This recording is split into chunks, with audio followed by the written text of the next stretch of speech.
regardez TV Rogers, Ottawa. Cette émission est présentée par Télé Élan. Vous êtes enfin aux commandes. Pour en savoir plus, visitez rogers.com.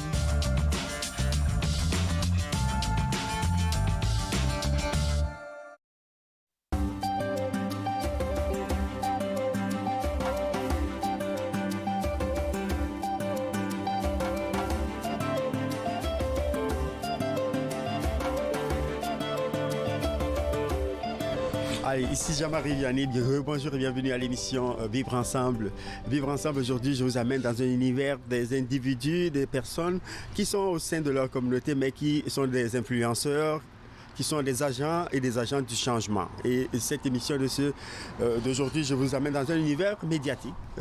J'ai l'honneur et je me confesse devant vous pour vous dire que s'il y a des gens qui m'ont influencé à être derrière le micro et devant la caméra, c'est ce monsieur-ci, monsieur Paul Mengoumou. Bonjour et bienvenue à l'émission. Bonjour Jean-Marie. C'est un honneur et pour moi, je suis comme si j'ai mon idole en face de moi et puis j'ai la possibilité de lui poser toutes les questions qui vont me passer trottiner dans la tête. On va essayer d'y répondre. Merci d'avoir accepté l'invitation. Mais Paul, on va parler de l'individu, on va parler de père de famille, on va parler surtout de l'homme de médias et pour influencer la nouvelle génération, moi ou les autres. Ça commence d'abord comment ce parcours d'arriver au Canada et de se lancer dans l'univers médiatique? Voilà. Ça commence il y a exactement 41 ans. Oui. Ça fait longtemps, hein? Oui. Peut-être certains de ces jeunes-là qui nous écoutent n'étaient même pas nés. Il y en avait 4. Voilà, n'étaient même pas nés quand je suis arrivé ici. Et ce qui est amusant, c'est que 40 ans plus tard, tout ce monde qui nous entoure sur ce plateau et ceux qui sont à la régie me connaissent parce que c'est des gens avec qui j'ai eu à commencer ma carrière. À collaborer, à travailler avec. Oui, il y a eu une trentaine d'années. Oui. Ça fait très longtemps, j'avais tous mes cheveux. Il y en a encore. Voilà, il y en a encore, merci beaucoup. Donc, ce qui fait que je suis vraiment venu au Canada pour étudier la communication. Je revenais du Cameroun, il n'y avait pas de télévision au Cameroun à l'époque quand j'y suis parti, 1979. Il y avait le poste national qui était très connu, il n'y avait pas d'autres médias. Et je suis venu vraiment au Canada pour étudier la communication. Voilà. Donc, ce qui fait que je suis arrivé j'étais inscrit à l'université d'Ottawa, mais je suis arrivé 3 mois plus tard. Donc, ce qui fait que on m'a demandé d'attendre septembre. Je suis arrivé en janvier, on m'a dit d'attendre septembre. Parce qu'en septembre, c'est la rentrée, universitaire. Exactement. Donc, je me suis inscrit à l'université Saint-Paul en communication. Alors, j'ai fait un certificat en communication en attendant septembre pour m'intégrer à l'université d'Ottawa. Et puis, ça s'est enclenché comme ça. Ça s'est enclenché.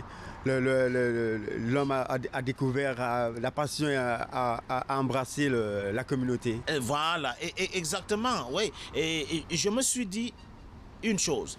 Si je veux travailler dans la communication, il n'était pas question que je travaille dans la communication au Canada. Ça, c'est arrivé un peu plus tard. Il était vraiment question d'étudier comment ça se fait et de retourner au Cameroun. Mais je suis arrivé ici, chemin faisant, rencontrant du monde bien, qui m'ont mis le pied à l'étrier. Et de fil en aiguille, j'ai été amené à prendre mes repères ici. Exactement, oui. Et puis, prendre ses repères ici, comment ce parcours, est-ce que ça s'est passé facilement ou comment il s'était encadré dans... Voilà. À l'époque, je veux te dire quelque chose, Jean-Marie. Je suis descendu à Ottawa et ça étonne beaucoup de monde encore. Parce que, comme francophone, les gens pensaient que je serais allé à Montréal. Mais moi, je suis descendu à Ottawa pour des raisons familiales et autres. J'en avais déjà quelques membres de ma famille ici. Donc, je suis descendu à Ottawa. Et donc, je me suis dit, si je veux comprendre comment ça fonctionne, fonctionne la communication et tout ça. Et je suis mieux d'intégrer cette communauté francophone qui n'était pas énorme, parce qu'Ottawa, à l'époque, c'était une petite ville. Exactement. 300 000 habitants, c'était pas gros. Aujourd'hui, on est plus d'un million, voilà. Million, ouais. Et je peux vous dire, prendre un bus à l'époque à Ottawa, quand vous rentrez dans... 25 cents Voilà, oui, à l'époque. C'était 25 cents. Oui, c'était ça.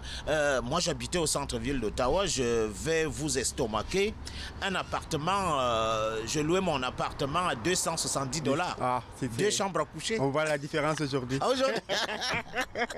Alors, ça fait longtemps. Ça fait longtemps, oui. Oui. Et en même temps, ça marque aussi le temps. Ça nous permet de voir que les choses évoluent ou avancent d'une certaine manière.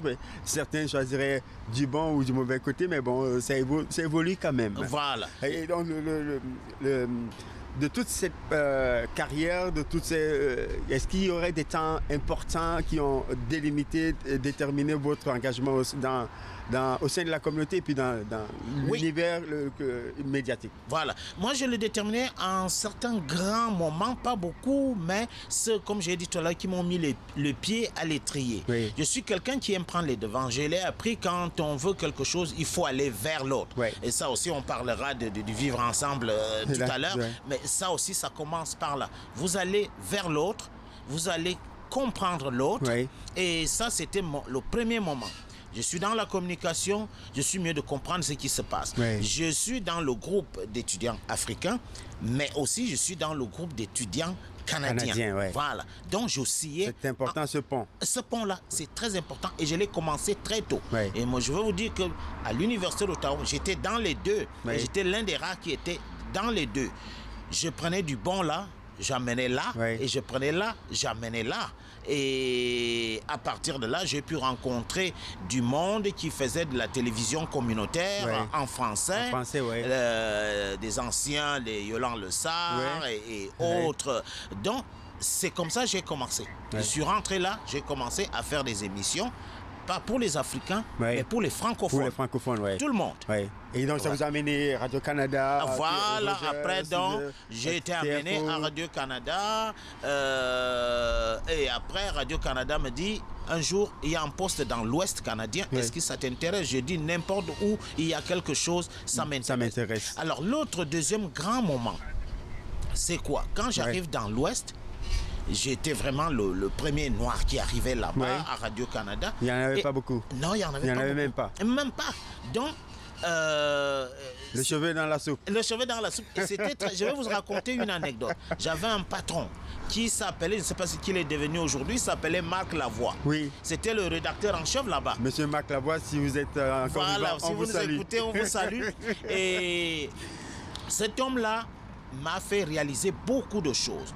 D'abord, on m'apprend quand j'arrive que Marc Lavoie a réuni les équipes pour leur dire que maintenant, plus de jokes pour les noirs, sur les Noirs, plus de jokes sur les immigrants, parce que là, on en a un qui arrive dans la salle de rédaction.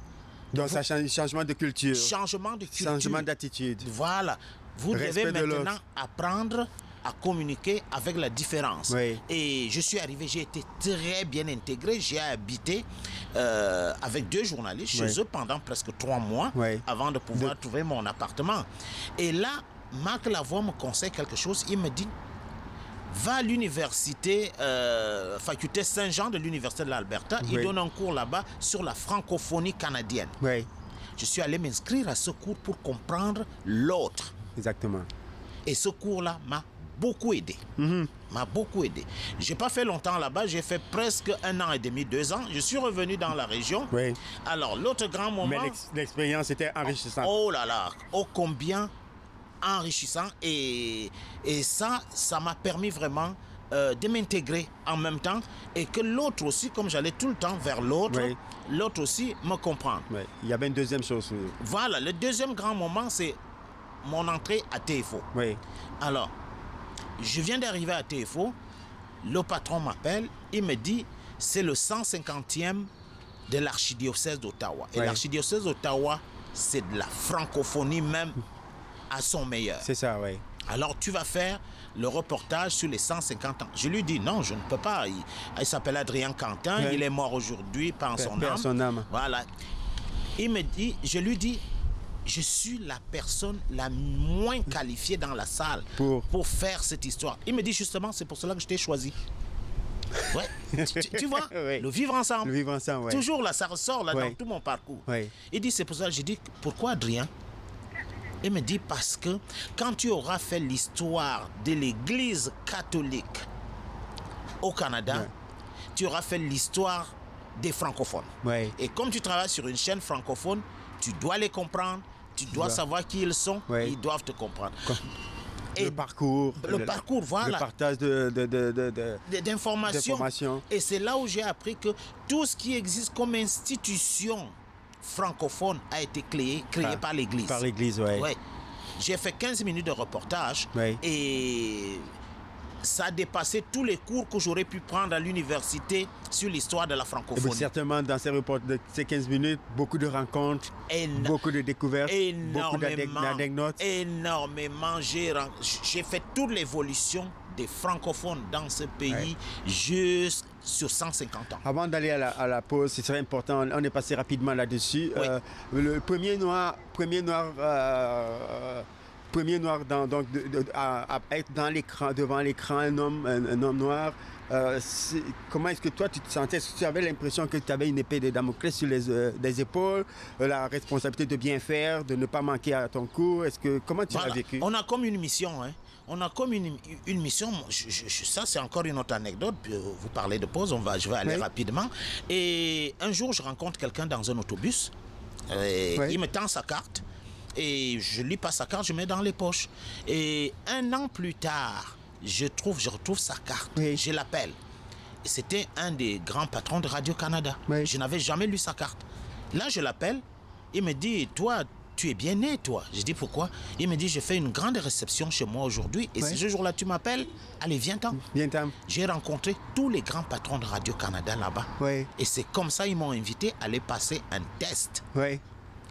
Et 3 jours plus tard, on m'appelle, on me dit, tu commences quand? J'ai dit, pourquoi? On me dit, le test a été très bon. Alors, viens.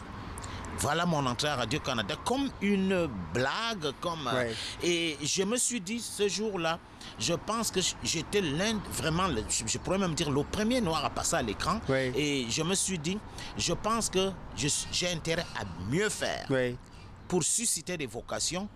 Et dernièrement, j'ai donné un cours de journalisme à la Cité. Oui. Le coordonnateur me l'a dit. Et il m'a dit, depuis que tu passes à TFO, tu as suscité beaucoup de vocations. Des jeunes noirs qui n'osaient pas s'inscrire en journalisme, aujourd'hui viennent s'inscrire et disent qu'on veut être comme ce gars-là. Donc vous êtes devenu, malgré vous, modèle, un exemple. Malgré moi. Une personne qui ne laisse personne indifférent. Oui. À Toronto, je suis à Toronto. Je reçois un coup de fil d'un papa qui me dit, je vous invite à venir manger avec mes enfants ce soir. Là, je vais voir mon patron, je lui dis, qui suis-je pour aller parler à des jeunes enfants? Mon patron m'a dit, tu es quelque chose et je t'ordonne d'y aller. J'ai dit, mais je ne peux pas le faire, je ne suis rien. Il me dit, maintenant, je te donne ça comme affectation. Oui. C'est ton affectation. Tu y vas, tu rencontres ces jeunes et tu leur parles. Je suis allé rencontrer ces jeunes, j'ai mangé avec eux. Oui. Leur papa m'a dit que depuis que ces enfants-là m'ont rencontré, ils avaient le goût d'aller à l'école. Avant, ils ne voulaient rien savoir. Je pense qu'on va s'arrêter là pour une courte pause et puis on va revenir avec ce grand parcours de Paul Mengoumou, un homme passionné de médias et puis un passeur d'héritage. Et donc, ne quittez pas, on revient tout de suite après la pause pour la continuité de la deuxième partie de l'émission Vivre Ensemble. À tout de suite.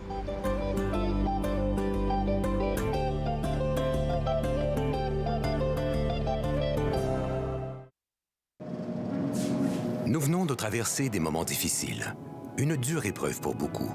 Mais ça nous a aussi rapprochés et ça doit continuer. Il est temps de dire haut et fort, voici ma communauté, c'est ce qui compte le plus. Il est temps d'aider vos voisins les plus touchés, les vétérans, les aînés, les jeunes. Il est temps de rebâtir. En adhérant à la Légion, vous soutenez des programmes et des initiatives essentielles au sein de votre communauté.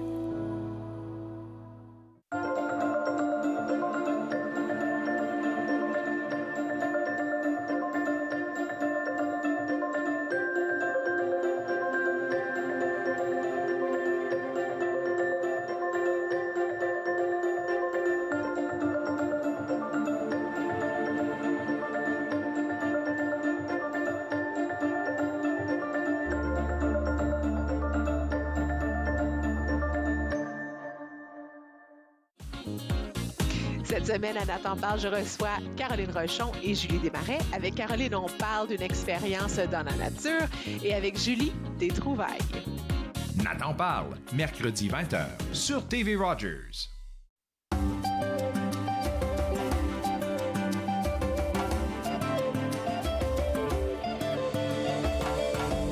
Alors, de retour après la pause avec toujours M. Paul Mengoumou, donc communicateur hors pair, icône, influenceur et puis personnalité médiatique. Paul, le vivre ensemble, ça a été important dans le parcours que tu viens de nous destiner, de partager avec nous. Et il y a 40 ans, après, beaucoup de choses ont changé. Aujourd'hui, on parle de beaucoup d'antiracisme, où les gens parlent beaucoup plus de droits et tout. Pendant le temps que tu as vécu et le temps d'aujourd'hui, si on pouvait comparer, on dit que comparaison n'est pas raison, mais qu'est-ce qui a évolué, qu'est-ce qui est en train de changer peut-être? Moi, je dirais, première chose de base, c'est la conscientisation. Ouais.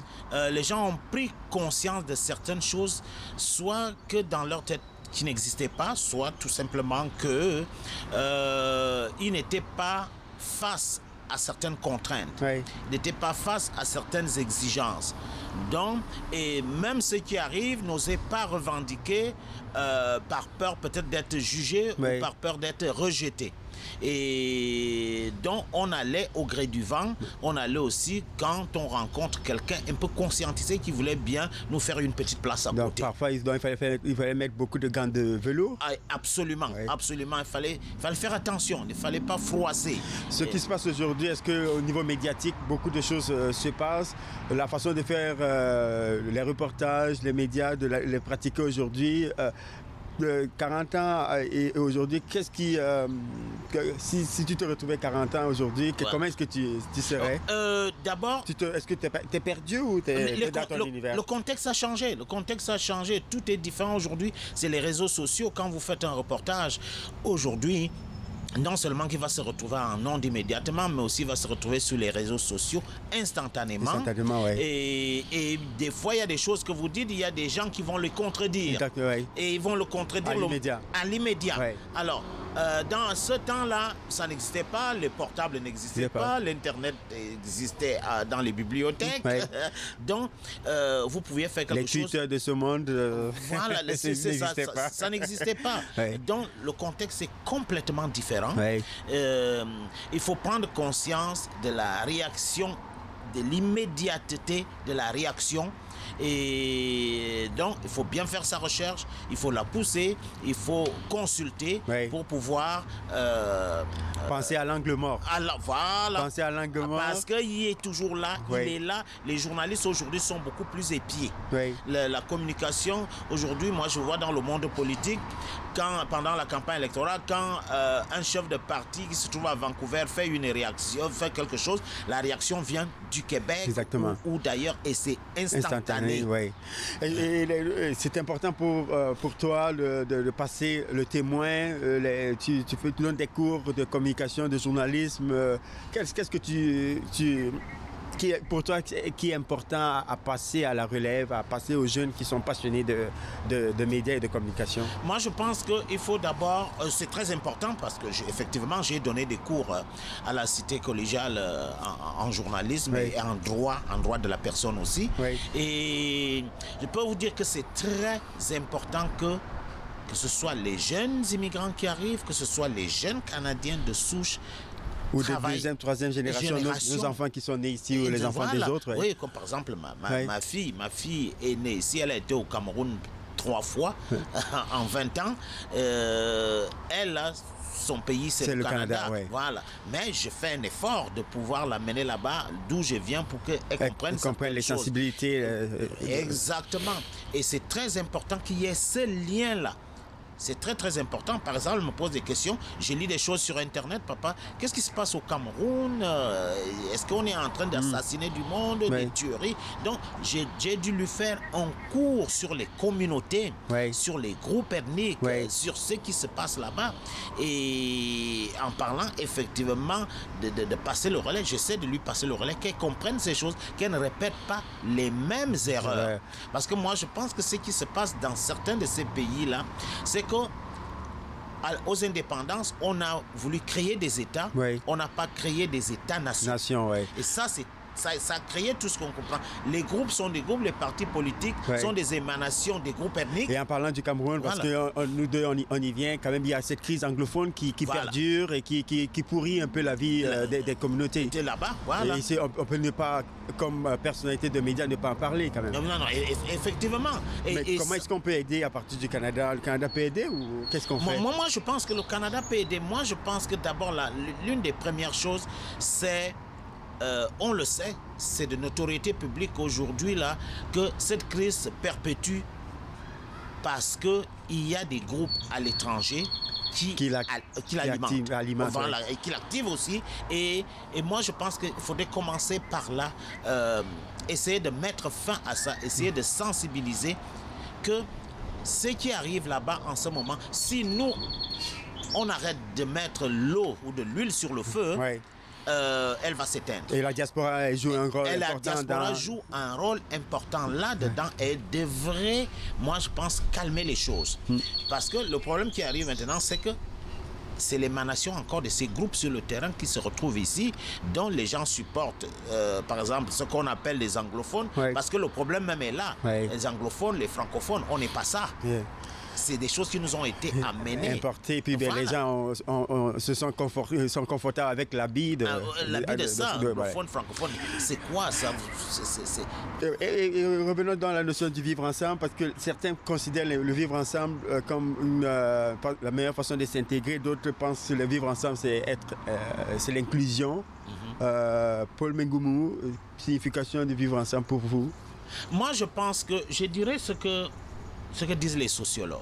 Moi, je dirais cohésion sociale. Cohésion sociale. Moi, je pense que, pour moi, c'est ma meilleure définition, c'est la cohésion sociale. La cohésion sociale, c'est quoi? C'est-à-dire que je ne suis pas obligé de porter tes habits. Tu n'es pas obligé de porter mes habits. Mais on doit se comprendre. Je dois comprendre ce que vous vivez, ce que vous êtes, pour mieux comprendre ce que vous faites. Cohésion sociale, une valeur canadienne? Moi, je pense. Moi, je pense. On parle de multiculturalisme ici. Et moi, je pense que c'est ce que le Premier ministre Trudeau père a voulu intégrer. C'est ça, multiculturalisme. Qui fait ses 50 ans. On est à 50 ans. Voilà, vous voyez. Alors, on se met ensemble, on se comprend. Moi, je pense qu'on se respecte. Mais je ne suis pas obligé d'adopter qui vous êtes. Mais je dois vous comprendre. La mission, la responsabilité d'une femme, d'un homme de médias dans cette culture du vivre ensemble, ce serait hautement important parce que c'est nous qui diffusons la culture. C'est nous qui diffusons à travers des petites histoires, parfois anodines, parfois très importantes. Et à travers ces petites histoires-là, et on doit comprendre. Moi, à TFO, il y a longtemps, on avait créé une série qu'on appelait les nouveaux Franco. Les nouveaux Franco. Voilà, on appelait les nouveaux Franco, où on allait à la recherche des nouveaux arrivants et on retraçait leur parcours, on les suivait dans ce qu'ils font et ça a ouvert pas mal les yeux et de la communauté de souche et de l'autre communauté. Et ça, c'est important. Journalistiquement, l'état de la liberté d'expression aujourd'hui dans le vivre ensemble? Moi, je me suis toujours dit, j'ai toujours eu ce débat-là. La liberté d'expression, est-ce qu'elle existe vraiment? C'est un débat que je mène depuis longtemps. Moi, je pense qu'il faut être honnête. Il faut être honnête. La liberté d'expression, oui, elle existe à un certain niveau. Mais moi, je pense qu'elle c'est pas si important que ça. Mais je pense que c'est l'honnêteté dans la transmission du savoir, de l'information qui importe, comme tu es en train de faire en ce moment. La haine en ligne, c'est les choses qu'on mange à table aujourd'hui. On va passer dans les réseaux. comme personne qui a travaillé dans les médias, est-ce qu'on c'est comme ça nous revient à la face ce que nous avons sémi? Ça, c'est la tristesse des nouveaux médias, des réseaux sociaux, la haine. Et cette fameuse, en parlant de cette liberté d'expression et même la liberté de ton, sur Internet aujourd'hui, on voit beaucoup plus d'insultes. Oui. Il n'y a vraiment pas de vraie argumentation. Les gens n'argumentent pas. Quand je ne suis pas d'accord avec ce que vous dites, j'envoie des insultes. Exactement. Et ça, c'est la tristesse de l'exploitation des réseaux sociaux. Un parcours de plus de 4 décennies. C'est sûr qu'il y a des hommes, des femmes, des choses qui vous ont marqué, des gens qui vous ont influencé. S'il y avait une chanson, une personne, une image qui pour vous symbolise, parce que notre émission s'appelle Vivre ensemble, alors ce serait quoi cette image-là et qu'est-ce que vous voulez partager en terminant l'émission? Moi, je parlerai, je ne serai pas original, je vais choisir une chanteuse africaine, Angélique Kidjo. Oui. Madame Kidjo, oui. Kidjo du Bénin. Du Bénin. Cette femme-là, voilà, le vivre ensemble. Cette femme-là qui a pris, qui joue de la musique typiquement africaine, des rythmes africains avec des musiciens blancs. Oui. Et c'est fabuleux. Oui. Et je ne serai pas original non plus aussi en parlant de Nelson Mandela. Nelson Mandela, oui. Vous vous souvenez de ce geste qu'il a posé? Ça, c'est le haut même du vivre ensemble. Avec des clercs? Voilà. C'est ça. Regardez ça là. Je pardonne. Il est allé chercher une équipe de rugby que les Noirs ne supportaient pas. Et lui, il a dit, ça va être l'emblème de l'Afrique, de la nouvelle Afrique du Sud. Oui. À la fin, il a adhéré, noir et blanc, à supporter l'équipe de rugby qui était le symbole des Blancs. La mystique autour du vivre ensemble, c'est aussi de faire des choix difficiles. Ouais, parfois d'aller à contre-courant du vent. Nelson Mandela ou Angélique. Voilà. Ouais.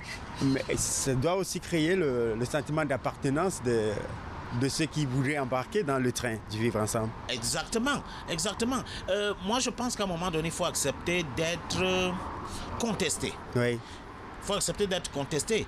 Beaucoup de Noirs ne comprenaient pas les décisions que prenait Nelson Mandela. Oui. Ils ne les comprenaient pas. Ils disaient tout simplement que ça ne fait pas de sens après tout ce qu'il a vécu, après tout ce que nous avons vécu, de tendre la main. Oui. Et accepter de ne pas faire l'unanimité. Et la dernière minute serait qu'on considère le petit cliché sur la communauté francophone, la francophonie 40 ans, les prochaines avenues de la francophonie ontarienne. Moi, je pense que elle se porte de mieux en mieux. Oui. Dans mon temps, quand je commençais, c'était un Noir qui a un emploi ici, là, c'était rare. Aujourd'hui, c'est peut-être l'inverse. De plus en plus, ont du travail, peut-être pas comme ils le voudraient. Oui. Donc, moi, je pense beaucoup d'avancées. Beaucoup d'avancées. Et moi, je pense que la communauté francophone, immigrante, se porte de mieux en mieux. Il s'agit maintenant que nos enfants puissent aller au-delà. Oui. Défoncer le plafond de verre, comme on dit. Donc, le fameux plafond de verre, nous devons continuer à explorer, y mettre un trou. Exactement, ou défoncer. À aider à le défoncer. Moi, je dis toujours à ma fille, il n'y a personne qui vient. Moi, je suis venu, mais toi, tu n'es pas venu. C'est ça. Et il n'y a personne qui va t'empêcher d'aller aussi loin que tu le voudrais. Bon, on va terminer l'émission avec ces beaux mots-là, M. Paul Megoumou. Merci encore d'avoir pris le temps de partager votre expérience de plus de 4 décennies à tous mes téléspectatrices et téléspectateurs. Merci infiniment. Et puis nous, j'espère que vous avez aimé l'émission et continuez à nous suivre. Et on vous souhaite de passer un excellent temps. À la prochaine. Au revoir.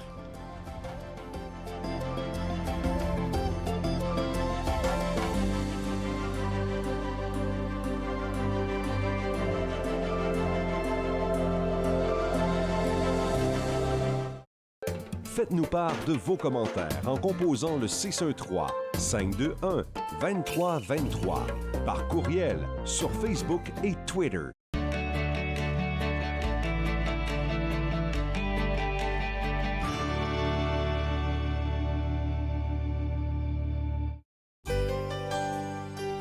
Le 3 décembre aura lieu la 16e édition du Déjeuner Flocon de neige au profit de Partage Vanier.